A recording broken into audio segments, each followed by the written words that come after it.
আসসালামু আলাইকুম সম্মানিত শিক্ষকবৃন্দ। সবাইকে জেনেসিস এর আউটলের পক্ষ থেকে স্বাগতম। আজকে আমাদের খুশির দিন। আজকে আমাদের অত্যন্ত আনন্দের দিন এই যে আমাদের রিসেন্ট যে ডায়েট হয়েছে এমআরসিপি পার্ট 1 জানুয়ারি মে ২০২৫ বা ডায়েট 2 সেখানে আমাদের সাথে যারা যুক্ত ছিলেন জেনেসিসের সাথে অনেকেই সাফল্য অর্জন করেছে। আজকে সেই সাফল্যর রূপকথা যাদের মাধ্যমে যারা অলরেডি অ্যাচিভার, যারা অলরেডি এই ভয়কে জয় করেছে, অলরেডি যারা পাস করেছে তাদের মাধ্যমে আমরা আজকে তাদের ফিলিং শেয়ার টা শুনবো। তাছাড়া আজকে এই যে রিসেন্ট ডায়েট পরীক্ষার যে স্ট্র্যাটেজি এক্সামের চেঞ্জ হয়েছে, কোয়েশ্চেন প্যাটার্ন, তাছাড়া আমাদের জেনেসিসের যারা আমরা মেন্টরে ক্লাস নিচ্ছি আমাদের ক্লাসের ইফেক্টিভনেস এবং ওভারঅল জেনেসিস তাদেরকে কি সার্ভিস দিয়েছে। আর সর্বোপরি হচ্ছে কি যারা যারা পাশ করেছে অ্যাকচুয়ালি পড়াশোনাটা তারা নিজেরাই করেছে। আমরা জাস্ট পাথওয়ে কিছু পাথওয়ে হিসাবে কিছু তাদেরকে আহ, পথটাকে স্মুথ করার জন্য আমরা সফরসঙ্গী হিসেবে ছিলাম। সেক্ষেত্রে মূল জার্নিটাকে কষ্ট কিন্তু তারা করেছে। আমরা জানি যে এমআরসিপি একটা ওয়ার্ল্ডের স্ট্যান্ডার্ড একটা প্রোগ্রাম পরীক্ষা, এবং সেখানে দেখা যায় যে হিউজ পরিমাণ কম্পিটিশন প্রিপারেশন সহ না নিলে পরীক্ষা ভালো করা সম্ভব হয় না। সেক্ষেত্রে যারা এই যুদ্ধ জয়ী হয়ে থাকে তারা ডেফিনেটলি তারা খুব ব্রিলিয়ান্ট এবং খুব কষ্ট করে থাকে। তো সেই পারপাসে আজকে আমাদের প্রোগ্রাম। তো আমরা প্রত্যেকবারই আমাদের যখনই আমাদের ডক্টররা পরীক্ষা পাশ করে থাকে আমরা তাদেরকে নিয়ে প্রোগ্রাম করে থাকি অনলাইনে। আর প্রোগ্রাম করার পারপাস হচ্ছে তাদের যে জার্নিটা কেমন ছিল, আর একটা হচ্ছে যারা আপনার আগামীতে পরীক্ষা দিবেন পরীক্ষা কত সহজে স্মুথলি পাশ করা যায়, পরীক্ষার গাইডলাইন ওরিয়েন্টেড, এবং তাদের যে এক্সপিরিয়েন্সটা আপনাদের মাধ্যমে শেয়ার করার জন্য আপনাদের পরীক্ষার ভয় ভীতিটা কমে আসে এবং পরীক্ষা পাশের জন্য সহায়ক হয়। সেই প্রেক্ষাপটে আজকে আমাদের মাঝে যারা জয়েন করেছেন সবাইকে স্বাগতম, congratulation for passing MRC part 1 exam. তো আমাদের মধ্যে যুক্ত আছেন ডক্টর ফাহিম আলম জনি ভাই এবং ডক্টর তন্ময় ভাই। তো আমি প্রথমেই আমাদের সম্মানিত ডক্টর ফাহিম আলম জনি ভাইকে তার যে এমআরসিপি এর জার্নিটা ছিল পাশ করার সম্বন্ধে এবং আমাদের জেনেসিসের ব্যাপারে ওনার যে পজিটিভ যে রিভিউটা অথবা ওনার যে এক্সপিরিয়েন্সটা শেয়ার করার জন্য তাকে আমি অনুরোধ করতেছি। ভাই আপনি শুরু করতে পারেন। আসসালামু আলাইকুম।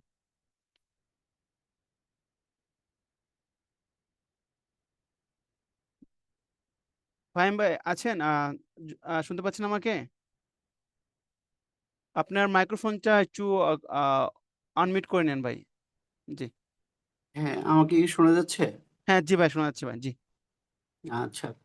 থ্যাংক ইউ ভাইয়া। আহ, আমি অ্যাকচুয়ালি ফাহিম আলম জনি না, একটু correction. F Alam Joni, Firoz Alam Joni actually ও এটা। সরি সরি, ঠিক ফেসবুক আইডি ওকে। থেকে হয়তো এভাবে আচ্ছা আচ্ছা এসছে। আচ্ছা। জি ভাই, ওকে, প্লিজ ভাই। নো জি প্রবলেম। ভাই। জি ভাই। আমি আসলে বর্তমানে ঢাকা মেডিকেল কলেজের অঙ্কোলজি ডিপার্টমেন্টে কর্মরত আছি ফেজে রেসিডেন্ট হিসেবে। ২০২৪ সালে আমি ফেজেতে চান্স পাই। মার্চ মাসে শুরু হয় আমার আরকি ফেজ-এ জার্নিটা হুম হুম। অঙ্কোলজির। ওকে। তো ওই সময় থেকে আমি ভাবছিলাম যে এমআরসিপি পার্ট 1 টা দিয়ে দিব। কিন্তু নানা কারণে দেখা যাচ্ছে যে আসলে প্রিপারেশন প্রপারলি নেওয়া পসিবল হয় নাই। এবং পরবর্তীতে ভাবলাম যে হচ্ছে তাহলে একটা কোচিংয়ে ভর্তি হয়ে যাই। এবং যেহেতু আ রেসিডেন্সি এবং পার্ট 1 মেডিসিনে এফসিপিএস এর সময় আমার জেনেসিসের সাথে একটা আ যোগাযোগ ছিল। আমি কোচিং করেছিলাম আরকি পার্ট 1 এবং আ বোথ রেসিডেন্সিতে। তো আ সেই সূত্রে আমি ভাবলাম যে তাহলে জেনেসিসেই এমআরসিপি পার্ট 1 এর জন্য অ্যাডমিট হয়ে যাই। এবং আমি জেনেসিসের জন্য এমআরসিপি পার্ট 1 এর জন্য জেনেসিসেই ভর্তি হয়ে যাই। এবং ভর্তি হওয়ার পরে তো আ ভাইয়াদেরকে অনেক কোঅপারেটিভ পেয়েছি। মেন্টররা সবাই খুবই হাইলি কোয়ালিফাইড ছিল। এবং উম আ যে বেশ কিছু টপিক ছিল যেগুলি কনফিউজিং, ডিফিকাল্ট, এই টপিকগুলিতে দেখা গেছে যে ভাইয়ারা অনেক ইজি করে দিছে। বেশ কিছু নিমোনিক্স লাগে যে এই তো ওয়াইড প্রিপারেশন অ্যাকচুয়ালি অনেক। তো সবকিছু আসলে ওইভাবে মেমোরাইজ করা, মনে রাখা খুব টাফ। তো এই জায়গাগুলিতে ভাইয়ারা অনেক হেল্প করেছে।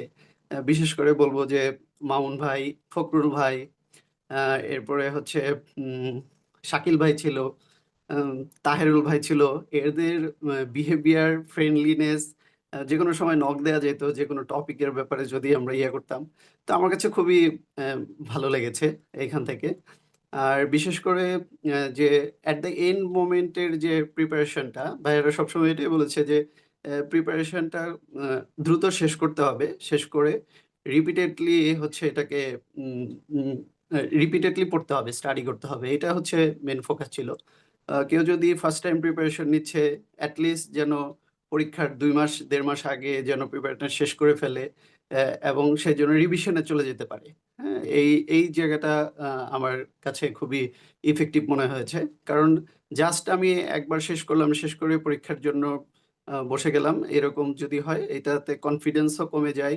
আর এই পরীক্ষাটা অনেক বেশি কনফিউজিং যে প্রত্যেকটা অ্যান্সার গুলি খুবই কাছাকাছি থাকে। তো এই জায়গাগুলিতে দেখা গেছে যে রিপিটেডলি অ্যা আ প্রিপারেশন নেওয়ার পরেই হচ্ছে এই জায়গাগুলিকে ক্লিয়ার করা যায়।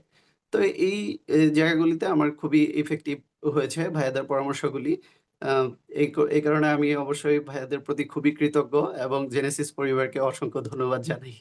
হ্যাঁ, থ্যাংক ইউ ভাই। থ্যাংক ইউ জনি ভাই। আমার একটা কোশ্চেন ছিল ভাই, আপনার ম্যাটেরিয়াল কি ছিল পড়াশোনার জন্য? মানে পার্ট ওয়ান জার্নির জন্য আ আপনি কি কি পড়াশোনা, কি কি বইপত্র পড়েছেন, অথবা কি কি রিসোর্স আপনার ছিল হাতের মধ্যে? মেইনলি আমি অ্যা শুরুতে যেটা শুরু করেছিলাম যে পাস মেডিসিন দিয়েই শুরু করেছিলাম। আচ্ছা। আমার অনলাইন সাবস্ক্রিপশনও ছিল এবং হুম। হচ্ছে আমি বুক যে টেক্সট বুক যেটার মার্কেটে আছে বর্তমানে সেটাই ২ টাই এই ব্যবহার করেছিলাম এবং পাশাপাশি আমার নোটসও ছিল। নোটসে একটু অনেক ডিটেইলস এ আছে। নোটস কেউ যদি পড়তে পারে সবথেকে ভালো। আমি পুরোটা আসলে পড়তে পারি নাই। কিছু টপিক নোটস থেকে দেখেছি। পাস্ট মেডিসিনটা আমি পুরোটা সলভ করেছি। বিশেষ করে হচ্ছে যে আমার টেক্সট যেটা ছিল সেটা আমি পুরোটা ইয়ে করেছি। আর অনলাইন সাবস্ক্রিপশনটা হেল্প করে বাট এটার থেকে রিকল করা যায় না। মানে যখন আমরা রিভিশন দিতে যাই, তখন কিন্তু অনলাইনটার থেকে রিভিশন দেওয়া খুব টাফ। এটা মানে পসিবলই হয় না বললে চলে। তো টেক্সট বুক যদি থাকে আমাদের এটাতে র‍্যাপিড রিভিশন দেওয়া যায়। হ্যাঁ? এবং পরীক্ষার আগে যে রিভিশনটাই সবথেকে বেশি ইম্পোর্টেন্ট। দেখা যায় ৭ দিন ১০ দিনে আমি পুরোটা রিভিশন দিয়ে দিচ্ছি। লাস্ট মোমেন্টে আপনি আ বেশ কিছু টপিক খুব দ্রুত রিভিশন দিয়ে দেওয়ার একটা আ আ প্রয়োজন হয়। হ্যাঁ? তো এইটা টেক্সট বুক ছাড়া আসলে পসিবল হয় না। হুম। তো আচ্ছা, আমি আচ্ছা। এই ২ টাই মেইনলি ইউস করেছি আরকি। থ্যাংক ইউ সো মাচ ভাইয়া। আপনি আসলে এই যে একটা কথা বারবার বলতেছেন, রিভিশনের বিকল্প নাই। এমআরসিপি পার্ট ওয়ান, আমি যেহেতু পেসিস ক্যান্ডিডেট, আমার যেটা মনে হলো যে ২ থেকে ৩ বার পড়তে পারলে পরীক্ষার সময় রিকল করা ইজি হয়, কোশ্চেনগুলো কনফিউশন কম হয়। সেক্ষেত্রে শুধু একবার পড়ে এমআরসিপি পার্ট ওয়ান পড়ে যে বোকামি। আমার মনে হয় ৩ থেকে ৬ মাস সময় নিয়ে এবং বারবার রিভিশন করে পরীক্ষায় বসলে আলহামদুলিল্লাহ কাঙ্ক্ষিত রেজাল্ট পাওয়া সম্ভব। তবে অশেষ ধন্যবাদ, থ্যাংক ইউ আমাদের জয়েন দেওয়ার জন্য। জেনেসিসে আপনাদেরকে অলওয়েজ স্বাগতম। আমাদের পার্ট টু পেজে সব ব্যাচে চালু আছে। এমআরসিপি হচ্ছে, আপনারা হচ্ছে এটা একটা সিস্টেম যে আপনি এই সিস্টেমে ঢোকেন, আমরা পার্ট টু পেসেজ পড়া জানি আমাদের হাতে আছে। যদি কোনো প্রয়োজন হেল্প মনে হয় আপনি অবশ্যই আমাদের যোগাযোগ করবেন, আর আপনাদের জন্য অফলাইনে অলওয়েজ স্বাগতম। যে কোনো টাইমে আপনি জেনেসিসে আমাদের সাথে যোগাযোগ করবেন ইনশাল্লাহ। বেস্ট অফ জি। লাক ফর পার্ট টু, এবং ইনশাল্লাহ আপনার জন্য শুভকামনা। আবার congratulation, thank you so much. Thank you ভাই। ওকে। এ পর্যায়ে আমি ডক্টর তন্ময় ভাইকে আহ, আহ, তার মূল্যবান বক্তব্য এবং এমআরসিবি পার্ট অন জার্নি, তার যে আমাদের জেনেসিসের, উনি একজন জেনেসিস সম্মানিত মেন্টর আমি জানার মতে, এবং তাছাড়া হচ্ছে উনি খুব ব্রিলিয়ান্ট একজন মেন্টর। আর উনি যেহেতু পার্ট ওয়ান পাশ করেছে এবার, তো সেক্ষেত্রে ওনার জার্নিটা কেমন ছিল, ওনার ম্যাটেরিয়াল জেনেসিস সম্বন্ধে দু একটা কথা শোনার জন্য আমি ভাইকে আহ্বান করতেছি। তনু ভাই, আসসালামু আলাইকুম, শুরু করতে পারেন। জি, আসসালামু আলাইকুম ভাই। আমি আচ্ছা। আমার কথা শোনা যাচ্ছে ভাই? হ্যাঁ জি, শোনা যাচ্ছে। আচ্ছা, ভাই, আমি ডক্টর তন্ময় দে। আমি জানুয়ারি 23-এ পার্ট ওয়ান পাস করি। তো আমি জুলাই 22 থেকে আর কি জানুয়ারি 23 পর্যন্ত পুরা টাইমটা জেনেসিসের সাথে ছিলাম। এরপরেও জেনেসিসের সাথে আছি বিভিন্ন ওয়েতে। যেমন এই যে আমার মিড টার্ম, এইবার মিড টার্মেও কোচিং এ অ্যাডমিট আছি। ইভেন ওই এমআরসিবি পার্ট ওয়ানের জন্য একবার অ্যাডমিট হয়েছিলাম। আমার এই পার্ট ওয়ানের জার্নিটা আসলে অনেক লম্বা বলা যায়, কারণ হচ্ছে প্রত্যেকবার ওই যে আহ, আগের ভাই যেমন বলে গেলেন যে প্রত্যেকবার অ্যাটেম্প নিতাম, যে পরীক্ষা দিব। প্রিপারেশন মোটামুটি গোছানো হতো, কিন্তু প্রত্যেকবার অ্যাটেম্প নেওয়া হতো যে পরীক্ষা দিব, কিন্তু পরীক্ষার মানে জাস্ট আগে আগে মনে হতো না প্রিপারেশন কমপ্লিট হয় নাই, কিংবা এই প্রিপারেশন নিয়ে হয়তো বা আমার এতগুলো টাকা ইয়া, জলে যাবে, এরকম একটা মেন্টালিটি ছিল, কিন্তু এই মেন্টালিটিটা আস্তে আস্তে ওভারকাম করছি হচ্ছে লাস্ট জানুয়ারির দিকে। এই যে লাস্ট জানুয়ারির দিকে মানে বলা যায় যে অনেক সময় লাগছে, এই প্রায় 2-2.5 বছর লেগে গেছে। এর মাঝখানে আবার ওই যে একটু আমাদের বিসিএস এর দিকে ঝুঁকে গেছিলাম। তারপরে অনেক কিছু একটা ডাইভারশন ছিল। সাইড বাই সাইড আমি যেটা হলো যে পার্ডনে পড়াশোনাটা টুকিটাকি করে মানে সব সময় চালায় যেতাম। যেমন পাস মেডিসিনটা ইতিমধ্যে অনেকবার নেওয়া হয়েছে, কিন্তু মানে সবসময় পড়তাম, কিন্তু ওই যে একটা পরীক্ষার মতো করে পড়া, এটা হচ্ছে পড়াটা হয়েছে অ্যাকচুয়ালি এই যখন ফর্ম ফিল আপটা করা হয় তখন, মানে যখন সিটটা বুক দেওয়া হয় তারপরে থেকে যে না এখন তো আসলে উপায় নাই কোনো, তখন আসলে মানে পড়াশোনাটা শুরু হয়। তা আমি আমার পরীক্ষার এক্সপিরিয়েন্সটা ভাই আমি যদি শেয়ার করি, তো আমি জেনেসিসের সাথে সবসময়ই আছি। সেই পার্ট 1, এখন মিড টার্মের সময়ও আছি। পরীক্ষার সময় আমার যেটা হলো কি যে কোশ্চেন গুলো যে কিরকম আসছে এবং হচ্ছে আমি ওই পার্ট 1-এর সলভ ক্লাস নেই আর কি, ওই অনকোলজি জেনেটিক্স এইগুলোতে। তো ওখানে আমি সলভ ক্লাস নেই, প্লাস পাশাপাশি কিছু কোশ্চেনও দিই আর কি। তো আমার ওখানে দেখা গেছে যে আহ, আমি যেরকম রিলেটেড কোশ্চেন দেই, ওরকম রিলেটেড কোশ্চেন আমি 10-12টা একই রকম পেয়ে গেছি। যেমন ওই যে ম্যান 1, ম্যান 2, জেনেটিক্স এর কিছু টপিক। তো হুম দেখা হুম গেছে যে এইগুলো আমাকে একটু বুস্ট আপ করছে পরীক্ষাকালে। আমি হুম বলি এগুলো তো সহজ আসছে, এগুলো কঠিন তো অনেক কিছুই ছিল, কিন্তু সহজ জিনিসগুলো আমার কাছে সহজ লাগছে বলে আমার কাছে মনে হচ্ছে না এরকম কিছু হতে পারে। যেমন হচ্ছে পেপার 1টা কঠিন ছিল। পেপার 1টা আমার কাছে মনে হচ্ছিল যে পেপার 1-এ মানে 100-এর ভিতরে 60 to 70, এর বেশি আমি পাবো না। কিন্তু পেপার 2টা আমি দিয়ে মনে হয়েছে যে না, পেপার 1 থেকে পেপার 2 মোটামুটি অনেক ভালো হয়েছে এবং হচ্ছে মোটামুটি ভালো মার্কস ক্যারি করবে। আমার এই দুইটা মিলিয়ে আর কি পাস হয়েছে হুম এবং হুম হচ্ছে মোটামুটি আশা করা যায় ভালো হয়েছে। তো আমার এই পার্ট 1 জার্নিতে আমাদের মেন্টরদের তো অবশ্যই আমি মেনশন করতে হবে, যেমন ফখরুল ভাই, মামুন ভাই, তাহের ভাই। তারপরে হচ্ছে আমি যাদের আন্ডারে ট্রেনিং করছি, যে স্যারদের আন্ডারে, তারপরে হচ্ছে যে ভাইরা আইএমও সিএ ভাইরা আমাদের মানে ইয়া করছে, মানে হেল্প করছে, ওনাদের কথা না বললে আসলে না। কারণ আমি আমার পার্ট 1-এর পরীক্ষার যে কোশ্চেনটা দেখছি, দেখা গেছে যে একটা আইএমও ভাই কিংবা একটা আমাদের সিনিয়র ভাই, সিনিয়র ট্রেনি ভাই একটা কেস ডিসকাশন করতেছে, যেমন এডিপিকেডি, এডিপিকেডি থেকে টলভেপটান থেকে কোশ্চেনটা আসছে। এইটা দেখা গেছে যে আমাদের কেস পাইছি ওই ওয়ার্ডে, ওইটা থেকেই মানে কোশ্চেনটা আমি আনসার করতে পারছি। যেমন সিআরস থেকে 2-3টা কোশ্চেন পাইছি, ঠিক এটা ওয়ার্ডে আমরা অহরহ পাই, এরকম ভাইরা ডিসকাশন করছে, নিজেও একটু পড়াশোনা করছি, এরকম হয়েছে। তা আমার এই প্রিপারেশনটা লেন্দি হওয়াতে আমার হচ্ছে আসলে মানে বলা যায় যে ওই চারপাশ থেকে সবাই যেরকম একটু বুস্ট আপ করছে, সবাই হেল্প করছে, ওইটা একটা কাজে দিছে। এবং হচ্ছে লাস্টের 2 মাসের পড়াশোনাটা অনেক কাজে দিছে। এবং হচ্ছে আমি যেমন ওই যে আমি এখন সোহরাওয়ার্দীতে মেডিসিনে ট্রেনি হিসেবে আছি, তো আমার ওই সিএ ভাইয়ের কাছ থেকে আমি মোটামুটি মানে 14-15 দিনের একটা ছুটি নিছি। এর আগে বলছি ভাই একটু যদি কম ডিউটি দেওয়া যায় তাহলে ভালো হয়। তো আমি এই সময়টা বলা যায় যে চেয়ারে বসছি আর যেন না উঠি এরকম ভাবে পড়াশোনাটা করতে পারছি বলেই, এবং হচ্ছে সবচেয়ে বড় ব্যাপার হচ্ছে উপরওয়ালার সহায় ছিল বলে আমি পাঠ করতে পারছি, না হলে এটা সম্ভব ছিল না। আর সবথেকে বড় ব্যাপার হচ্ছে যে ম্যাটেরিয়ালস বলা যায় যে ভাই আমি ওই 5 মিনিট আমি বললাম না অনেক লেন্দি, 5 টেস্টও আমি সাবস্ক্রিপশন নিয়েছিলাম একসময়। তো ওইটা হুম অনেক আগে, তো ওইটা সলভ করা মোটামুটি একবার করছিলাম, কিন্তু ওইটা আমার এই পরীক্ষার আগে আগে কোনো কিছু মনে ছিল না। আমি যেটা করছি যে পরীক্ষার আগে ভাই পাস মেডিসিনটা অনলাইন সাবস্ক্রিপশন নিয়ে ওইটাই সলভ করছি, ওইটাই বারবার সলভ করছি এবং হচ্ছে নোটস এন্ড নোটস।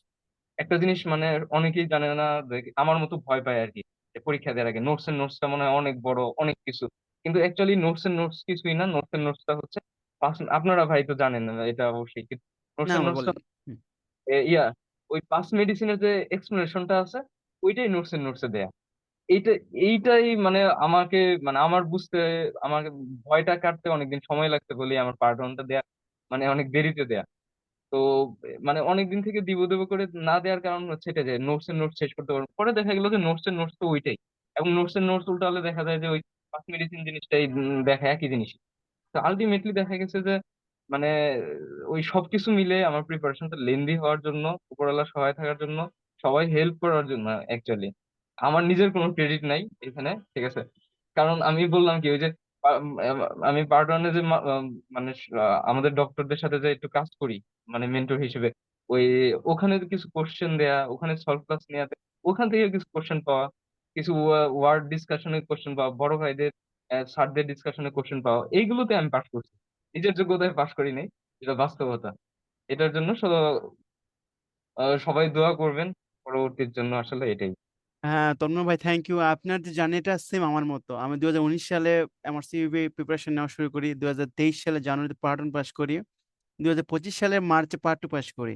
মানে এই লেনদেনটা কেন হয়, আমাদের যে প্রবলেমটা হয় যে আসলে নোটস এন্ড নোটস ম্যাটেরিয়াল কি কি পড়বো, কতটুকু পড়বো, এই জিনিসগুলো আমাদের অনেক সময় বুঝতে সময় নিয়ে লেগে যায়, যার কারণে অনেক সময় পিছিয়ে যাওয়া হয়। তো যাই হোক, আপনার যে এক্সপিরিয়েন্স ভাই, আপনি যে কোশ্চেন ব্যাংক যেহেতু পাস টেস্ট আর 5 মিনিট ধরে সলভ করেছিলেন কিছু কোশ্চেন, পরীক্ষা বেসিক্যালি কোনটা ফলো করলে মোটামুটি ক্লোজ টু এক্সাম, মানে এক্সামের যে নিউ কোশ্চেন গুলো হচ্ছে, এটা কি পাস টেস্ট মোটামুটি নাকি পাস টেস্ট পাস মেডিসিন মতো? ভাই, আপনি যেহেতু পার্ট টু দিচ্ছেন, আমি পার্ট টুর ব্যাপারে জানি না, কিন্তু পার্ট ওয়ানটা আমি একটু বলবো ভাই।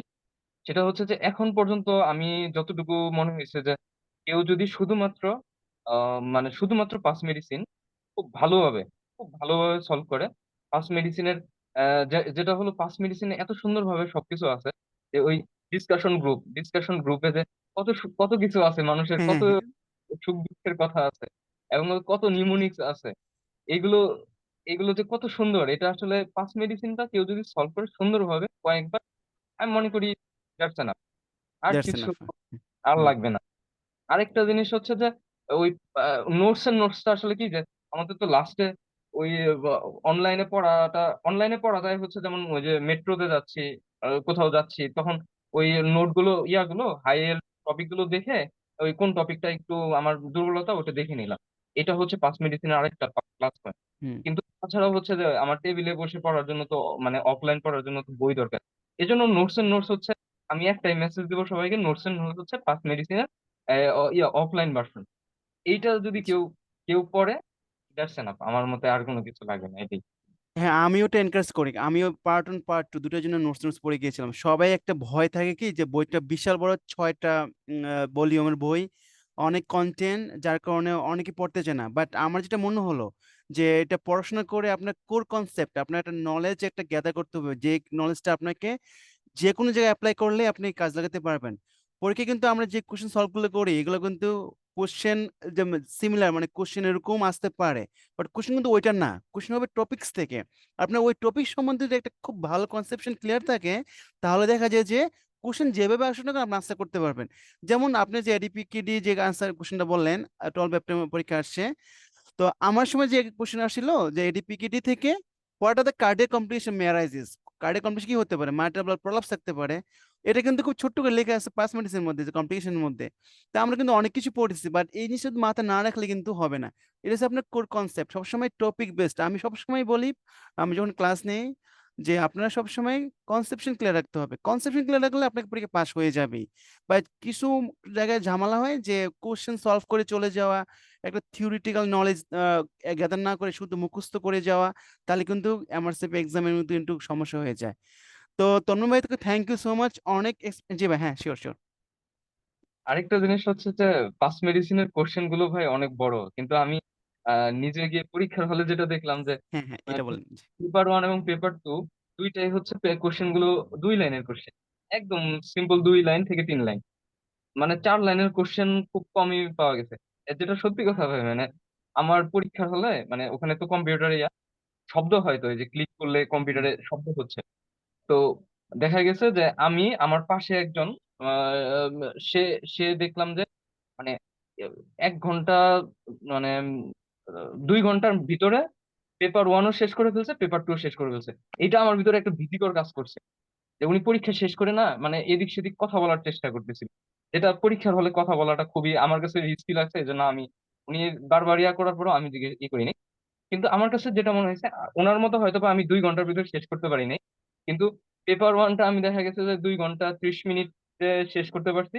পেপার টুটা দেখা গেছে যে আমি 2 ঘন্টা 10 মিনিটের মাঝে শেষ করতে পারছি। কেন এটা আমি বলি, যে আমরা পাস মেডিসিনটা সলভ করি, পাস টেস্টের কথা তো বাদই দিলাম, যে ওইটা কত বড় বড় কোশ্চেন। হুম, পাস হুম, মেডিসিনটা যদি সলভ করি, ওইখানে অনেক বড় বড় লাইনের কোশ্চেন থাকে, হুম, হুম, ওগুলো করতে করতে আমাদের অভ্যাস হয়ে যায়, যে এত বড় লাইন, আর ওখানে দেখা যায় যে 2-3 লাইনে কোশ্চেন। তো এটা দেখা যায় যে অনেক শর্ট, এবং হচ্ছে আমি আরেকটা জিনিস করছিলাম পরীক্ষার হলে। এটা ইয়া আমাদেরকে পেন্সিল দেয় আর হচ্ছে ওই যে একটা পেপার দেয়। তা হুম আমি কি করছিলাম যে আমার টুকে রাখছিলাম যে আমার এই কোশ্চেনের সমস্যা, মানে হুম ওখানে চিহ্ন দেওয়া যায়, কিন্তু আমি আলাদা করে পেন্সিল দিয়ে যেটা সমস্যা আমি ক্লিক করলাম, ওইটা আমার ডাউট মনে হয়েছে, আমি একটা কোশ্চেন দাগায় রাখছি, কিন্তু আমি আলাদা করে ওই 2 নাম্বার কিংবা হুম 10 নাম্বার কিংবা 20 নাম্বার এরকম ভাবে আলাদা করে পেন্সিল দিয়ে ওই পেপারের ভিতর লিখে রাখছিলাম, যেন হুম আমি র্যাপিডলি ওই জায়গায় জাম্প করে চলে যেতে পারি, যেটা ওখানে ওই যে করা যায়, মার্কও করা যায়, হুম কিন্তু হুম আমি হুম। ডিরেক্টলি এখানে পেন্সিল দিয়ে লিখে রাখছিলাম। আচ্ছা আচ্ছা। আমার এটা হেল্পফুল হয়েছিল। আমি বলবো যে মানে ওই পাঁচ মেডিসিনের কোশ্চেন সলভ করতে কিন্তু ওই এক্সপ্লেনেশন গুলো বেশি দেখি। এক্সপ্লেনেশনের ভিতরে ভাই যেটা বললেন যে মাইক্রোল ভাবলাম, তারপরে হচ্ছে অনেক কিছু ওখানেই থাকে। ওখানে হুম কোশ্চেন গুলো বারবার মানে আগের কোশ্চেন গুলো থাকে। যেমন আমাকে আমার একজন মেন্টর ভাই হচ্ছে মামুন ভাই, মানে আমাদের মামুন ভাই ছাড়া আমার সাথে ট্রেনিং করে একজন মামুন ভাই আছে, উনি হুম আমাকে মেসেজ দিচ্ছেন। তো উনি আমাকে বারবার বলতেছিলেন যে ভাই করেন, পাঁচ পেপার সলভ করেন, পাঁচ পেপার সলভ করেন। তা আমি পাঁচ পেপার সলভ করার মানে হিম্মত নিয়েছিলাম, টার্গেট নিয়েছিলাম, কিন্তু সব শেষ করতে পারিনি। আচ্ছা আচ্ছা। কিছু সলভ করছিলাম, কিছু সলভ করার পরে আমি মানে দেখলাম যে কোশ্চেন গুলো ওই টপিক গুলো সেমই। তো আমি ওই হুম টপিক উপরে জোর বেশি দিচ্ছিলাম লাস্টের হুম দিকে। হুম হুম লাস্টের আমি আসলে ওই যে ইয়া আমাদের যে থাকে এমআরসিপির যে একটা কোশ্চেন দেয়, যে ওই কোশ্চেনও আমি সলভ করার সময় পাইনি আসলে। তখন আমাকে টপিকটা বেশি দেখা দরকার ছিল, ওই হুম হুম। কোশ্চেন। আমি এর জন্য ওইদিকে জোর দিয়েছিলাম, এখন বাকিটা আসলে উপরওয়ালার সহায় আমাকে পাস দিতে হবে, এটাই। না না, ক্রেডিট তো আপনার নেই পুরোপুরি, কারণ আপনার কনসেপশন এত ক্লিয়ার ছিল যে আপনি যাই পড়ছেন মোটামুটি পরীক্ষা আনসার করে আসতে পারছেন। তো আমি এইটাই ইম্পর্টেন্ট যে বর্তমান যে রিসেন্ট স্ট্র্যাটেজি এক্সাম, আমাদের আগে ধারণা ছিল এক্সামের কোশ্চেন খুব বড় হয়। তো এবার যে আমি পার্ট টু এক্সাম দিলাম না, সিমিলার কোশ্চেন, ধর 3 থেকে 4 লাইনের কোশ্চেন, একটা ছোট ইমেজ দেওয়া হয়েছে আর এক পেজের মতো কোশ্চেন কিছু আনসার দেওয়া হয়েছে। আগে বলা হতো যে এমআরসি পার্ট টু কোশ্চেন মানে 2 থেকে 3 পেপার, 2 থেকে 3টা পেজের এবং কোশ্চেন পড়তে পড়তে পরীক্ষা হলে সময় চলে যায়, এরকম একটা ধারণা ছিল। আমাদের বড় ভাই বলতো যে আমি এরকম হচ্ছে 90 নম্বর কোশ্চেন যে সময় শেষ হয়ে গিয়েছে। বাট এই যে প্রথম যে বর্তমান যে স্ট্র্যাটেজি দেখা গেছে যে কোশ্চেনের কিন্তু প্যাটার্ন চেঞ্জ হয়ে আসছে, 3 to 4 line highest question size, এর বেশি বড় কোশ্চেন নাই কিন্তু। তবে এই যে কোশ্চেনের মধ্যে লুকায়িত আছে স্বর্ণ মতো জিনিসপাতি, কেমন ধরেন ছোট্ট ক্লু দেওয়া থাকে যেগুলো আপনাকে পিন পয়েন্ট করতে হবে যে এইগুলো আমার ক্লু। ধরেন আপনার ধরেন একটা কোশ্চেনের যেমন হাইপোথাইরয়েডিজমের 20টা সাইন সিমটম আছে, সব কি পরীক্ষা দিবে? নো। এখান থেকে হাইস্ট 2 থেকে 3টা দিবে যেগুলো মোস্ট 100% পেশেন্ট থাকবে। তো আপনাকে যেটা সাজেশন হচ্ছে সবাইকে যারা আমাদের লাইভে দেখতেছেন, যে আপনাকে ওই টপিক্সের হাইয়েস্ট মানে এই সিমটমের মধ্যে সবচেয়ে মোস্ট কমন প্রেজেন্টেশন কোনটা, ওইটাই পরীক্ষায় দিয়ে ওরা কোশ্চেন তৈরি করে। তো যে তন্ময় যে সাজেশন দিয়েছে যে কোশ্চেনের যে ছোট এবং হচ্ছে আপনাকে টপিক সম্বন্ধে ভালো ধারণা থাকতে হবে, তাহলে পরীক্ষা পাস মোটামুটি কনফার্ম। কারণটা কি, আমার যে অ্যাডভাইসটা হচ্ছে এমআরসিপি ডেডিকেশন প্লাস ইনভেস্টমেন্ট, আপনার হিউজ ডেডিকেশন থাকা লাগবে, ইনভেস্টমেন্ট থাকা লাগবে, যার কারণে আপনি আহ, শুধু পড়াশোনা করে গেলেন না বুঝে, অথবা কারণ দেখা যায় যে 40 to 50% পরীক্ষায় পাস রেট, অ্যাকচুয়ালি তো খারাপ করতেছেন কেউ না কেউ। সেই পাসটাকে বাড়ানোর জন্য আপনাকে কিন্তু এই কিছু আপনার ট্রিক্স এন্ড টিপস ফলো করা লাগবে। যে টিপস এন্ড টিপসটা আপনি আহ, বিভিন্ন সহায়ক থেকে পেতে পারেন, যেমন আমাদের তন্ময় ভাই আমাদের বিভিন্ন মাধ্যম থেকে হেল্প পেয়েছে, আইএমও থেকে শুরু করে আমাদের মেন্টর থেকে শুরু করে সব জায়গা থেকে। তো সব জায়গা থেকে কিন্তু আপনাকে যারা আপনাদের মানে অলরেডি পার্ট 1 পার্ট 2 পাস করে গিয়েছে, তাদের যে যে জিসটা যারা যে প্রবলেমটা ফেস করছে, সেই সমস্যাটা তারা কিন্তু জানে যে কোথায় গিয়ে আপনি আটকাবেন। সেই ক্ষেত্রে কিন্তু আমার মনে হয় একটা গাইডেন্স, একটা হেল্প থাকলে, হেল্পিং হ্যান্ড থাকলে আমার মনে হয় খুব ভালো কাজ করে। কারণ আপনি 1,20,000 টাকা একটা এক্সাম দিবেন, ছোট্ট একটা ভুলের কারণে পরীক্ষা খারাপ করবেন। এবার পার্ট টু এক্সামে দেখা গেছে আমার সাথে অনেকেই 454 পাস, তো 448 450 এরকম পেয়েও খারাপ করেছে। আবার পার্ট 1 সিমিলারলি আমার কয়েকজন ফ্রেন্ড পরীক্ষা দিয়েছে, তারাও খুব খুব মার্জিনালি গিয়ে ফেল করেছে।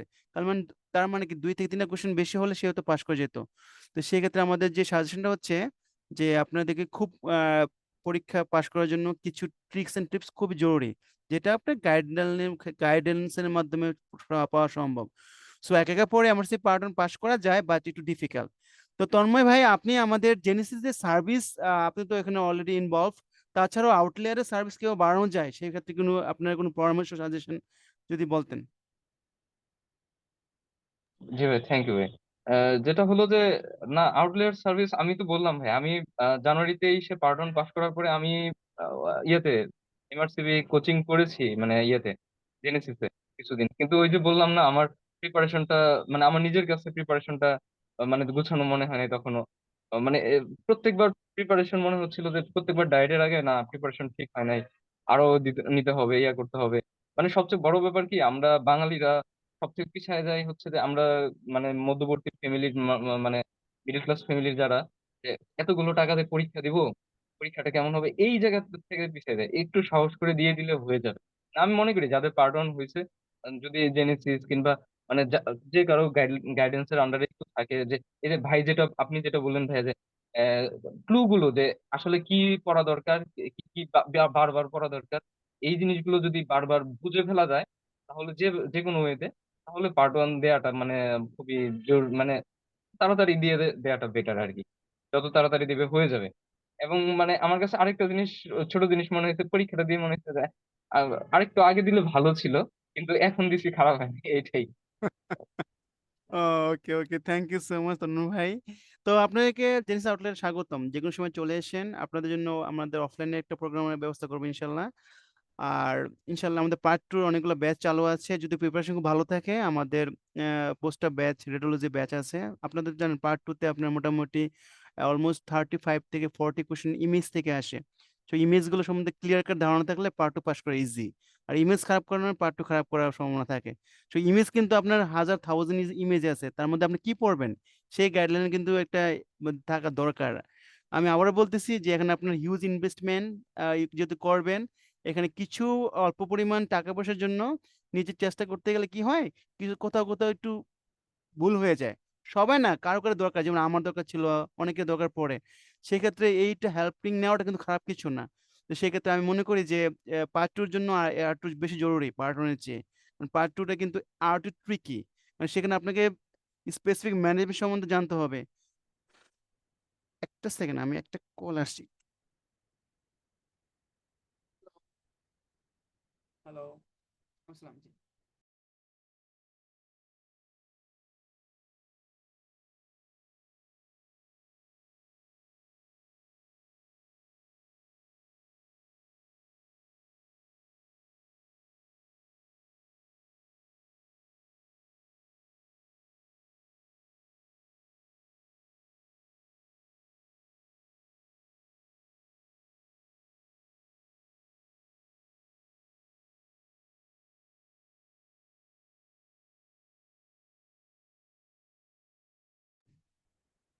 সরি। তো আমার যেটা মনে করি যে পার্ট টুর জন্য কিন্তু আমাদের যেটা ইম্পর্টেন্ট হচ্ছে কিছু গাইডলাইন ফলো করা, প্লাস হচ্ছে লেটেস্ট ট্রিটমেন্ট গুলো পরীক্ষা আসে, ম্যানেজমেন্ট পারপাস, এগুলো খুব ইম্পর্টেন্ট, ইমেজ গুলো বোঝা। তো Tanmoy, thank you so much, welcome to Genesis, এবং অলওয়েজ আমাদের সাথে থাকার জন্য স্বাগতম। তো ভালো থাকবেন, আপনার এক্সপিরিয়েন্স সবাই শুনলো এবং আশা করি সবার উপকার হবে। থ্যাংক ইউ তন্ময়, হ্যাঁ। জি, ওকে। আচ্ছা, এই পর্যায়ে আমাদের মাঝে ডক্টর আবু আকবর আলী ভাই যুক্ত আছেন। তো ভাইকে congratulations for passing part on.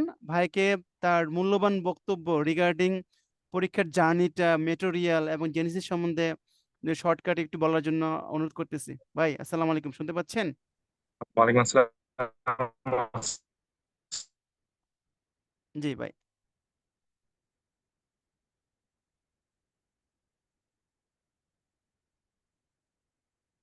Hello.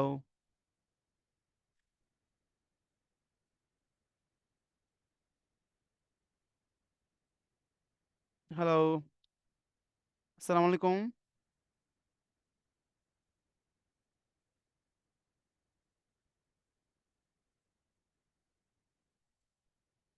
Hello, আসসালামু আলাইকুম। হ্যাঁ আকবর ভাই, শুনতে পাচ্ছেন আমাকে? সম্ভবত স্যারের নেটওয়ার্ক প্রবলেম। হুম। হোসেন ভাই, হ্যালো, হোসেন ভাই আছেন? স্যার কন্টিনিউ করেন, উনি মানে নেটের প্রবলেম। আপনি একটু মামুন ভাই কোটে কল দেন, হ্যাঁ ঠিক আছে। আচ্ছা, ভাইয়ের মনে হয় একটু নেটের প্রবলেম হচ্ছে, সেক্ষেত্রে আমরা ভাই আবার হয়তো জয়েন দেবে। তো যারা আপনারা আমাদের সাথে লাইভে যুক্ত আছেন এবং সম্মানিত যারা ডক্টর যারা পাশ করেছেন, সবার তো একটাই মানে কথা হচ্ছে যে প্রিপারেশনটা যত নেওয়ার জন্য রিভিশনের বিকল্প নেই, এক নাম্বার ম্যাটেরিয়াল কি পড়বেন সেটা জানতে হবে। 3 নম্বর সবচেয়ে ইম্পর্টেন্ট ট্রিক্স এন্ড টিপস, যেটা আপনার একমাত্র সম্ভব আপনার কারো হেল্প নেওয়া, যে হেল্পের মাধ্যমে আপনি অ্যাকচুয়ালি পরীক্ষার পাস করার জন্য কিছু ইম্পর্টেন্ট ক্লু এবং পরীক্ষা পাস করার যে সিস্টেমটা জানার জন্য সবাইকে একটু এই পর্যায়ে একটু আহ, সেই ক্লুগুলো যদি নেওয়া যেতে পারে পরীক্ষা পাসটা ইজি হয়। ভাই আকবর ভাই, জি শুরু করেন আপনি ভাই, জি শুনতে পাচ্ছি ভাই। হ্যালো। একটু নেটওয়ার্কের প্রবলেম করছিল। জি জি, আসসালামু আলাইকুম ভাই, শুরু করেন ভাই, জি। তো আমি যখন জেনেসিস আপনার ওই 2023 সালে এফসিপি স্পট ওয়ান কমপ্লিট করি, দেন আমি চিন্তা করি আমি এমআরসি পার্ট ওয়ানের জন্য প্রিপারেশন স্টার্ট করব। তো আমি তখন জেনেসিস এর কোচিং এ ভর্তি হই। ভর্তি হওয়ার পর ক্লাসগুলো করি। তো আমি এক্সাম দিই, এই ওই বছরের শেষের দিকে এক্সাম দিই, কিন্তু আমি পরীক্ষায় কৃতকার্য হতে পারিনি। তখন আমি রাজীব ভাই, যিনি ছিল মেন্টর, ওনার সাথে কথা বলি। আমি তখন একটু হতাশ হয়ে গেছিলাম, কারণ যেহেতু এটা একদিকে অনেক কস্টলি একটা এক্সাম, আর আমি অনেক এফোর্ট দিছিলাম। তো তখন আমাকে ভাইয়া বললো যে যেখানে আমার ভুল হয়েছিল, যেখানে আমার গ্যাপ, ওই দিকে যেন আমি কনসেন্ট্রেশন দিই এবং কনসেপ্ট যেন আরো বেশি ক্লিয়ার করি। এবং আপনার আজকে জেনেসিস এই যে একটা প্রোগ্রাম করতেছে, ঠিক তখন আর একটা প্রোগ্রাম করছিল, ওখানে একজন ভাই বলছিল যে আমার এফসিপিএস এর যেরকম পড়াশোনা করতে হয়েছে, এমআরসিপি পার্ট ওয়ান প্রিপারেশনের ক্ষেত্রে এর চেয়ে বেশি পড়তে হয়েছে। তখন জিনিসটা আমার কাছে একটু অবাক লাগলেও আমি যখন পরবর্তীতে পড়তেছিলাম তখন বুঝছি আসলে পড়াগুলো অনেক বেশি ফাস্ট, অনেক বেশি আপডেট আসে। তো প্রায় দেখা যায় নতুন নতুন ভাবে পড়তে হচ্ছে। তো আমি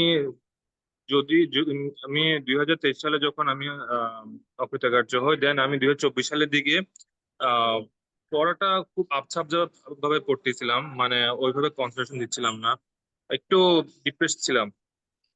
তো 2025 সালের দিকে আমি আবার সিরিয়াসলি পড়া শুরু করি এবং আমার যেটা আহ, ছিল আপনার, যে আমার যে কনসেপ্ট যেটা ক্লিয়ার করা, ওইটা আমি চেষ্টা করছি এই সবে। কারণ আমি চিন্তা করতেছি আমি যদি ভালোভাবে প্রিপারেশন নিতে পারি তাহলে এটা আমার পার্ট ওয়ানের ক্ষেত্রে যেমন কাজে দিবে, পার্ট টু এর ক্ষেত্রেও কাজে দিবে। তো আমি সময়ের দিকে চিন্তা না করে আস্তে আস্তে কনসেপ্ট বিল্ড আপ করার চেষ্টা করছি। তো আল্লাহর রহমতে আমি এবার এক্সামটা দিচ্ছি এবং আল্লাহর রহমতে পাসটা করছি। আর এই ক্ষেত্রে জেনেসিস এর যে বই, এটা খুবই আমাকে সাহায্য করছে। এখানে অনেক কিছুই খুবই কনসেস করা এবং কালারফুল, যেটা আমার প্রিপারেশনের জন্য খুবই হেল্পফুল ছিল। আচ্ছা, ভাই আপনাকে থ্যাংক ইউ সো মাচ, আপনার জার্নিটা শুনলাম। এবং অ্যাকচুয়ালি আসলে এই প্রথমবার যে মিস্টেক না, অ্যাকচুয়ালি আসলে একটা মনে হচ্ছে লাক, একটা হচ্ছে আপনার পড়াশোনার মানে আপনার বাল্ক অফ স্টাডি সবকিছু মিলিয়ে কিন্তু পরীক্ষা পাস। আর সবচেয়ে ইম্পর্টেন্ট যে কথাটা বললেন ভাই, যে কনসেপ্ট ক্লিয়ার করা। আমি পার্ট টু যে দিবেন পরীক্ষা, সেখানে কিন্তু আপনার এই 70% পার্ট ওয়ানের থিওরি দিয়ে কাভার হয়ে যায়। 30% শুধু নতুন পড়াশোনা করবেন, স্পেশালি ইমেজগুলা, রেডিওলজিকটা ভালো করে পড়লে মোর লেস আপনার মোটামুটি প্রিপারেশন হয়ে যায়। আর এখানে ফোকাস অন ম্যানেজমেন্টের ক্ষেত্রে, যে যারা পার্ট ওনে, আমি আমারটা যে অ্যানালাইসিস করা, যারা পার্ট ওনে মোটামুটি ভালো স্কোরিং করে অথবা ভালো নাম্বার পেয়ে পাস করেছে এবং তাদের কনসেপ্ট ক্লিয়ার থাকে, তাদের পার্ট টু মোটামুটি ভালো করার সুযোগ থাকে। কারণ পার্ট ওয়ানের চেয়ে পার্ট টুটা একটু জটিল কঠিন, কারণ হচ্ছে সেখানে আপনার চাবে ট্রিটমেন্ট, সাথে সাথে ইমেজ চাবে, যেগুলোর জন্য আপনার পার্ট ওয়ানের যে থিওরিটা সেটা খুবই গুরুত্বপূর্ণ এক্ষেত্রে।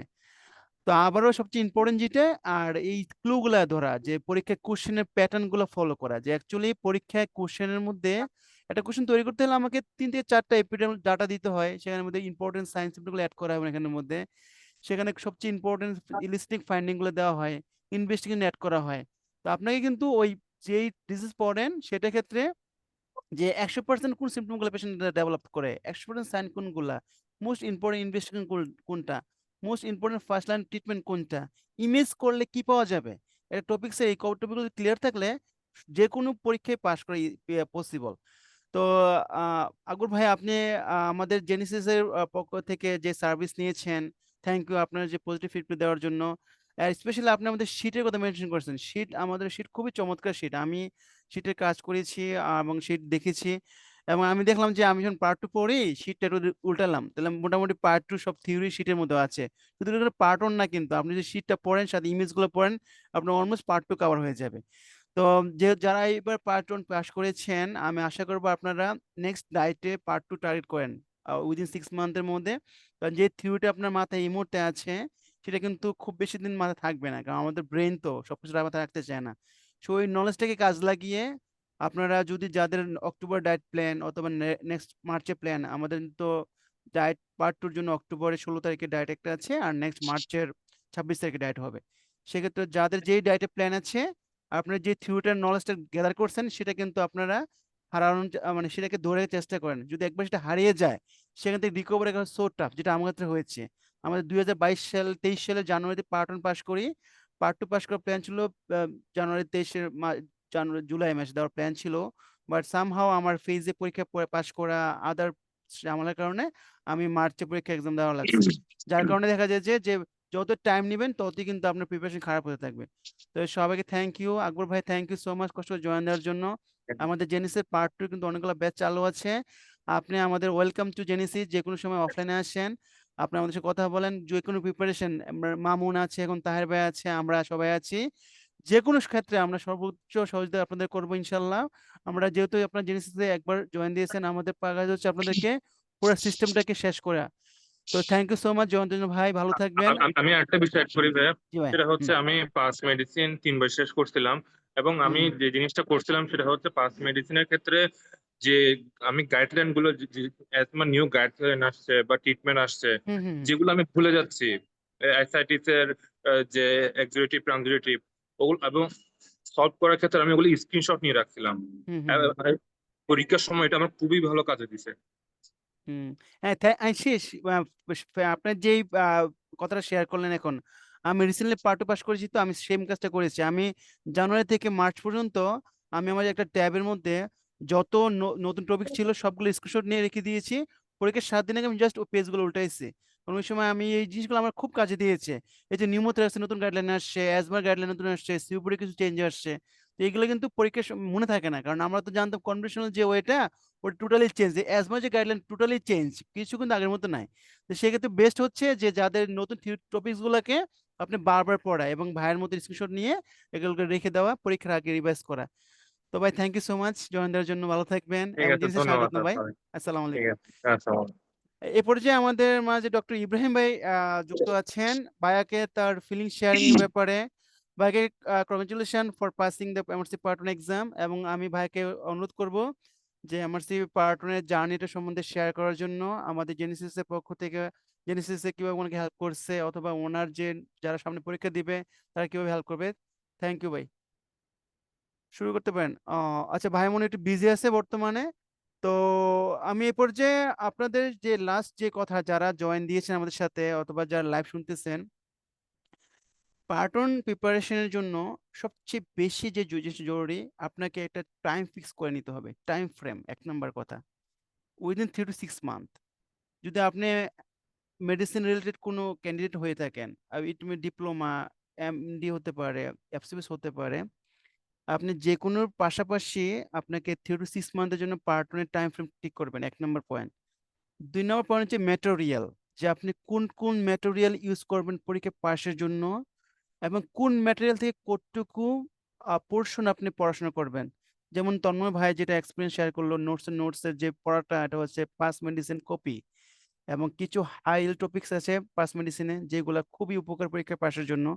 তো আপনাকে selection of the material with portion of the material, যেটা আপনার পার্ট 1 এর জন্য খুব ইম্পর্টেন্ট এবং যেগুলো পরীক্ষা আসে, 2 নম্বর ম্যাটেরিয়াল।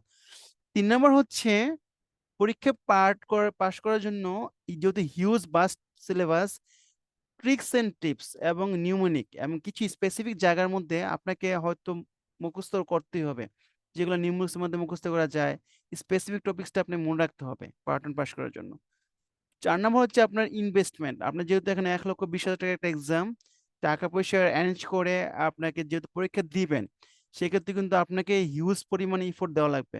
আমি মনে করি যে 3 to 6 মান্থের প্রিপারেশন নিলে মিনিমাম 4 ঘন্টা ডেলি পড়া উচিত, এবং আপনি বারবার রিভাইজ করার চেষ্টা করবেন। সবচেয়ে যে ইম্পর্টেন্ট বিষয়টা হলো রিভিশন দেওয়া, এবং একটা টপিকস আপনি শুধু একবার পড়ে যদি এক্সাম বসে যান, আপনার ভুলটা কোথায় হবে? এমআরসিপি যে স্টেমগুলো থাকে, যে 5টা স্টেম, এই 5টা স্টেমের মধ্যে 2টা স্টেম আপনি একদম সিমিলার থাকবে, যেটা আপনাকে পরীক্ষা হলে কনফিউশন করবে।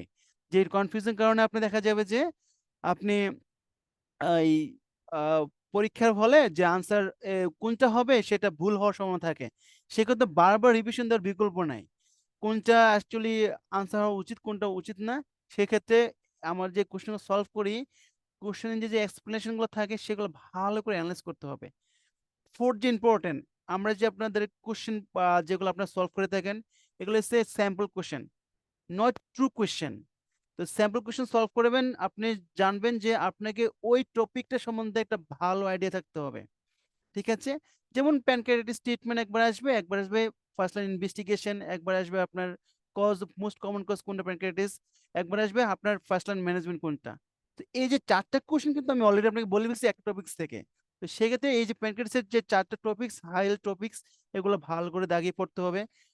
ফিফথ যে ইম্পর্টেন্ট, একটা ডিজিজের কিন্তু সাইন সিমটম নন স্পেসিফিক অনেক কিছু থাকবে, বাট আপনাকে খুঁজতে হবে স্পেসিফিক সিমটম কোনটা। যেমন অ্যাড্রেনাল ইনসাফিসিয়েন্সিতে মোস্ট কমন সিমটম কোনটা?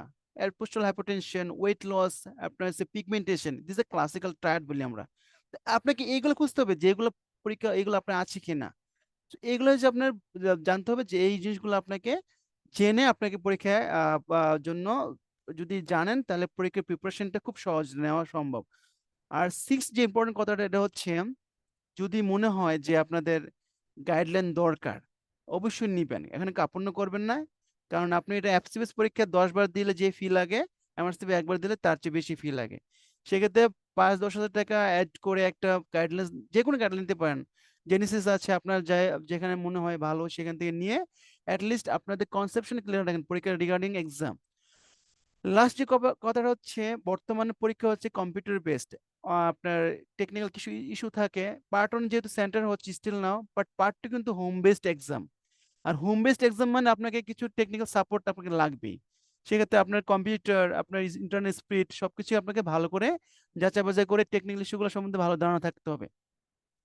সো সবগুলো ইস্যু মিলে আমার মনে হচ্ছে যে যারা মেডিসিন লাইনে ক্যারিয়ার করতে চান, যারা একটা বিদেশি ডিগ্রি নিতে যাচ্ছেন, যাদের কনসেপশন খুব ক্লিয়ার রাখতে চান, চেম্বার প্র্যাকটিস ভালো করতে চাচ্ছেন, ওয়ার্ডে আপনার মোটামুটি পেশেন্ট ম্যানেজমেন্ট ক্ষেত্রে এমআরসিপি খুব হেল্পফুল। আপনি যখন ডেভিশন পরে ওয়ার্ডে ম্যানেজ করতে যাবেন সেখানে কিছু আপনার একটু কনফিউজিং হবে। বাট যারা অলরেডি এমআরসিপি পার্ট 1 পাস করছে, পার্ট 2 পাস করছে, আমরা দেখতেছি যে এমআরসিপি পড়াশোনাটা মোটামুটি ক্লিনিক্যাল ওরিয়েন্টেড, এবং মোটামুটি পড়ে ওটার ধারণা থাকলে পেশেন্ট ম্যানেজমেন্ট ইজি হয়। এবং আপনি শর্ট কেস, আপনার যখন চেম্বার রুগী ম্যানেজ করবেন, আপনার তো 30 মিনিট হিস্ট্রি নেওয়ার সুযোগ নেই, 3 থেকে 4 মিনিট। তো 3 থেকে 4 মিনিটে আপনাকে কিভাবে নিজেকে ফিজিশিয়ান তৈরি করবেন, সেটা কিন্তু এমআরসিপি পাস করলে সম্ভব সেটা হওয়া। আর আপনাকে জানেন পেসিস একটা এক্সাম, যেটার মধ্যে হিউজ পরিমাণ প্রিপারেশন নিয়ে আপনাকে রুগীর সম্বন্ধে খুঁটিনাটি জেনে এবং সব ফাইন্ডিং ইলিসিট করতে পারবেন, সেই সময় আপনি পেসিস পাস করবেন। সো আমার মনে হয় এমআরসিপি একটা, এটা ডিগ্রি না, এটা একটা আপনার রিকগনাইজেশন, ইন্টারন্যাশনাল একটা সম্মান। তাছাড়া এটা দিয়ে আপনি দেশের বাইরে জব করা পসিবল। সবকিছু মিলে মিলে হচ্ছে যে এমআরসিপি একটা মূল্যবান ডিগ্রি।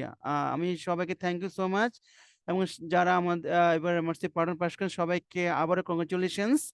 এবং এই পর্যায়ে আমি আমাদের যে সম্মানিত গেস্ট যারা আছেন সবাইকে স্বাগত জানাচ্ছি, যে আপনারা আমাদের জেনেসিসে আউটলায়ার সবসময় আপনাদের জন্য ওপেন, যে কোনো বিষয়ে আপনারা আসতে পারেন, যোগাযোগ করেন, ক্লাস সম্বন্ধে ধারণা নিতে চাইলে আসতে পারেন। এবং সবাইকে স্বাগতম। তো আমরা আজকের প্রোগ্রামটা এখানে শেষ করতে যাচ্ছি। সবাইকে thank you so much join দেওয়ার জন্য। তন্ময় ভাই ভালো থাকবেন। ওকে, আদাব। ওকে, হ্যাঁ কোশ্চেন করবেন? জি তন্ময় ভাই, শিওর শিওর শিওর, হ্যাঁ জি। তন্ময় ভাই জি কিছু বলতে চাচ্ছিলেন, বলেন।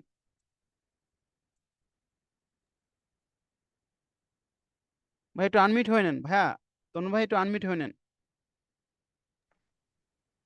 হ্যাঁ জি। জি। হ্যাঁ, আমি একটু বলতে চাচ্ছি পার্ট হুম 2টা যেহেতু ভাইয়া এই যে আমাদের অনলাইন বেসড হয়ে গেছে এবং হোম বেসড, তো আসলে আমাদের পক্ষে তো ওই যে এরকম হাই স্পিড ইন্টারনেট এরকম তো পসিবল না। তো ফখরুল ভাই যেটা বলেন যে ফখরুল ভাই একটা কথা বলতেন যে আমরা পেসেস পরীক্ষা দিতে যাব, ফখরুল ভাইরা আর কি, মানে ওনারা হুম যেহেতু অনেক সিনিয়র, হুম হুম হুম। ওনারা পেসেস পরীক্ষা দিবে একটা বিমান ভাড়া করে। তো আমরা বিমান ভাড়া চাচ্ছি না, একটা আবেদন চাচ্ছি, সেটা হচ্ছে যে জেনেসিসের কর্তৃপক্ষের কাছে যে আমাদের পার্ট 2 এর যে পরীক্ষাটা এটা কিভাবে দেয়া যায়। আমরা একটা ডেফিনিট ফি দিলাম, কিন্তু এই যে হাই স্পিড ইন্টারনেট এবং একটা রুম ওরকম ব্যবস্থা, এটা যদি করা যায়, মানে এটা একটা জোরালো আবেদন থাকবে। কারণ আমাদের পক্ষে তো আসলে ওরকম করে মানে হাই স্পিড ইন্টারনেট ম্যানেজ করা কিংবা ওরকম ল্যাপটপ ম্যানেজ করা করা, এটা একটু মানে কোয়াইট ইম্পসিবল আসলে। যেটা আমার আমার সাথে একজন কলিগ এবার পরীক্ষা দিল, ওনার কাছে এক্সপিরিয়েন্স শুনলাম যে ও মানে অনেক অনেক কিছু মেনটেন করতে হয়। সেটা যদি আমাদের জেনেসিস মানে আউটলেয়ার কিংবা জেনেসিস পুরা ডিপার্টমেন্টটা যদি এটা দেখতো, তাহলে আমাদের জন্য মানে পার্ট 2 পরীক্ষাটা দেওয়াটা সহজ হতো। কারণ আমাদের পক্ষে তো ওই যে এত কিছু ম্যানেজমেন্টটা মানে খুব ডিফিকাল্ট হবে ভাই। এটা যদি একটু মানে আমাদের কর্তৃপক্ষকে একটু জানানো যায় ভাই, এটাই হ্যাঁ, আমি একটা রিকোয়েস্ট। হ্যাঁ তন্ময়, থ্যাংক ইউ। আমি যখন পার্ট 2 পরীক্ষা দেই, আমি তো ফার্স্ট ক্যান্ডিডেট যে অনলাইন হোম বেসড এক্সাম দিয়েছি। আমার খুব বেস্ট ব্যাপারটা খুব ফিল হয়েছে যে আমি এই পরীক্ষা, আমার পরীক্ষার জন্য 1 মাস সময় ছিল। আমার এক্সাম প্রিপারেশন যে ভয় ছিল যে একদম টেকনিক্যাল ইস্যুটা, যে আমি এই যে এতগুলা ক্রাইটেরিয়া ফিল আপ করে পরীক্ষা দেওয়া লাগবে, কোনো কারণে নেট চলে গেল, ওয়াইফাই অফ হয়ে গেল, কারেন্ট চলে গেল, তাহলে তো আমার পরীক্ষা বাদ হয়ে গেল। এই যে ভয়টা কাজ করছে, এই প্রিপারেশনটা আপনাকে অর্ধেক মানে সাপ্রেস করে ফেলবে। যার কারণে আমি যেটা ফিল করছি, এবং ওই সময় থেকে আমাদের প্ল্যান ছিল, আমি জেনেসিসকে অলরেডি কথাটা জানিয়েছি যে আহ, এখন যেহেতু অনলাইন সিস্টেম চালু হয়েছে, এটা তো কন্টিনিউ হবে। সেক্ষেত্রে এই সিস্টেমটা আমাদের জেনেসিসের কোথাও অ্যারেঞ্জ করা যায় কিনা। অলরেডি আমি এটা উপরের লেভেল কথা বলেছি, এবং আমি সবাইকে রিকোয়েস্ট করতেছি যে অ্যাটলিস্ট আমাদের মাধ্যমে কিছুটা হলেও তো আমাদের সম্বন্ধ ডক্টর কোন হেল্প হবে। তো আমাদের তো ভাই এটা প্ল্যান আছে, এবং আমরা যদি চেষ্টা করব যে আপনাদের পরীক্ষাটা স্মুথনেস, মানে এই জিনিসটা যদি এনশিওর করা যায়, তাহলে পরীক্ষার ভয়টা কাজ করবে না। আর তন্ন ভাই, আপনার যেটা শেয়ার করি, আমাদের এইবারে বাংলাদেশের ক্যান্ডিডেট যে এক্সামের পার্ট 1 দিয়ে পার্ট 2 দিতে পারে নাই বিকজ অফ নেট প্রবলেম, এবং অনেকেই দেখা গেছে যে পরীক্ষার মাঝখানে আধা ঘন্টা 1 ঘন্টা হোল্ড ছিল। হল্ড থাকার কারণে পরীক্ষা একটু খারাপ হয়েছে। সেক্ষেত্রে কিন্তু এটা একটু ভয়েরই ব্যাপার। তাছাড়া আমরা ইনশাল্লাহ চেষ্টা করব যে আপনার যে রিকোয়েস্টটা, আমি আবারও এটা নিয়ে আলোচনা করব, এবং চেষ্টা করবো জেন্সের মাধ্যমে এটা আনা পসিবল কিনা। এবং যদি হয়, অবশ্যই অক্টোবরের আগে আমরা চেষ্টা করবো আনার জন্য। এবং আহ, আহ, তাছাড়াও আপনাদের যে টেকনিক্যাল ইস্যুগুলো আছে, সেটা নিয়ে আমরা স্পেশাল কিছু সেশন নিব, যে আপনারা সবচেয়ে বেস্ট কিভাবে ভালো করা যায়। যেহেতু আমি পরীক্ষার সময়, আমি আর লাকিলি যে আমার এক্সামের সময় আমি কোনো অসুবিধা ফিল করি নাই। আমি আসলে আহ, আমার স্পেশাল আমার এক আত্মীয়র বাসায় ছিলাম। ও টেকনিক্যালি ভালো ছিল, মোটামুটি ও অরেঞ্জ করে দিয়েছে। শুধু একটা জিনিস ফিল করেছি, পরীক্ষার মাঝখানে ক্যামেরাটা অফ হয়ে গিয়েছিল। ক্যামেরা অফ হওয়ার কারণ পরপরই আমাকে চ্যাট বক্সে ওনারা নোটিফিকেশন পাঠায় যে আপনার ক্যামেরা অফ হয়ে গিয়েছে, আপনি এটা চালু করেন। তখন আমি তখন আর ইন্টারেস্টিং হচ্ছে, যখন ক্যামেরা অফ হয়ে যায়, তখন কিন্তু আপনি চাইলেও নেক্সট কোশ্চেন যেতে পারবেন না। সেক্ষেত্রে আপনাকে সেই সেটেলমেন্টটা আবার করা লাগে। তো সেক্ষেত্রে সেটেলটা আমি সেইটা আবার ক্যামেরাটা অন করে আবার পরীক্ষায় বসি। সবচেয়ে যে ইম্পর্টেন্ট ইস্যুটা হচ্ছে, পরীক্ষা পেপার 1 12টার সময় শুরু হয়, পেপার 2 5টায় শুরু হয়। আমাদের এক ভাই সম্মানিত পার্ট 2 দিতে যেয়ে পেপার 2 5টা 1-এ 5টা 2-এ মনে উনি ঢুকে। সিস্টেম চেক কিন্তু আপনাকে আগে করে নিতে হবে, যেটা আমরা পরে জানাবো। পার্ট পেপার জন্য উনি 5টা 2-এ ঢুকে, সে ঢুকতে পারে না, পার্ট সে দিতে পারে নাই, পেপার 2 পরীক্ষা দিতে পারে না। সেই ইস্যুগুলো নিয়ে আমরা অবশ্যই আপনাদেরকে জানিয়ে দিব যখন ক্লাস নিচ্ছে, অথবা আপনারা যখন আমাদের সাথে যোগাযোগ করবেন। তো তন্ময় ভাই খুব ভালো একটা প্রস্তাব দিয়েছেন। আশা করি জেনেসিস কর্তৃপক্ষ যারা আছেন, তারা আমাদের ডক্টরদের তাদের ইন ফিউচার তাদের পরীক্ষার স্মুথনেস, তাদের ভয় ভীতি কমানোর জন্য হলো জেনেসিস সবসময় পাশে ছিল এবং থাকবে। তো thank you so much Tanmoy ভাই এবং যারা জয়েন ছিলেন। আমি আমাদের আজকে যে ফিলিংসের প্রোগ্রাম এখানে শেষ করতেছি, এবং সবাইকে আবারও congratulation for passing the part 1 exam. Thank you so much. আসসালামু আলাইকুম।